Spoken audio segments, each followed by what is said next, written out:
morning. My name is Robert. This morning we will be performing the procedures of NG tube decompression, venting, and flushing. Here are a few of the supplies you will need for NG tube decompression, venting, and flushing.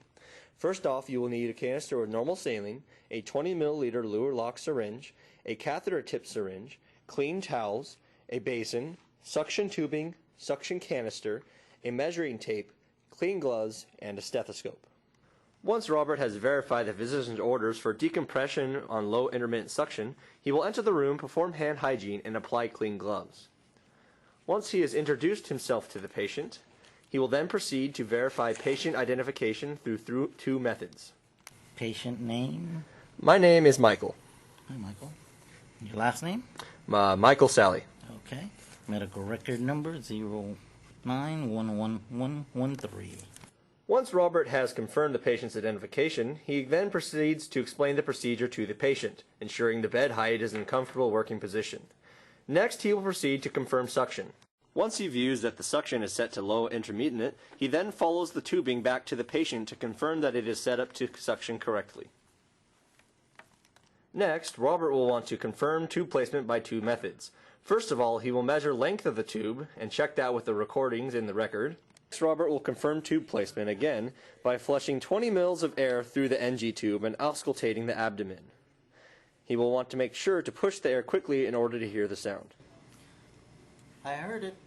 The next step is for Robert to draw up 30 mL of normal saline in order to confirm patency of the NG tube. Once Robert has drawn up his 30 mL of solution, he then proceeds by disconnecting the suctioning from the tubing, after which he takes his catheter tip syringe, attaches it to the NG tube, and presses the 30 mL of solution evenly and without forcing the solution to make sure the patency of the tube is correct.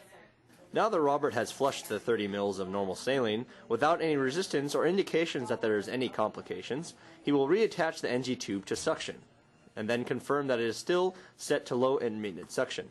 Because Robert is an excellent nurse, he understands that he must repeat this process every 4 hours in order to maintain the competency of the NG tube.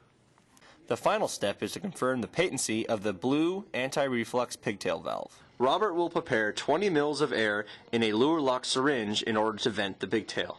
Robert then proceeds by disconnecting the NG tube from the suction.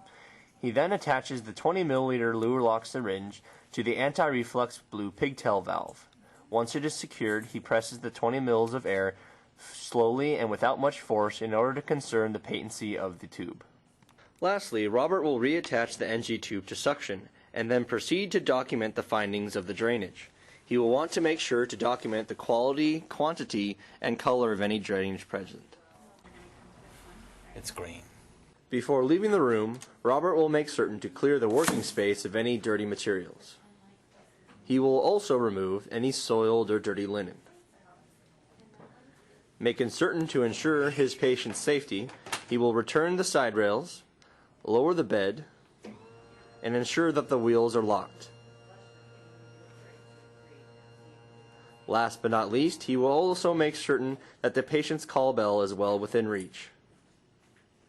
Because Robert is an excellent nurse, he cares deeply about his patients and wants to ensure that infection control is at its utmost. He does hand hygiene and removes his gloves and proceeds to his workstation in order to document the procedure. This has been NG tube suction, decompression, venting, and flushing, brought to you by Robert.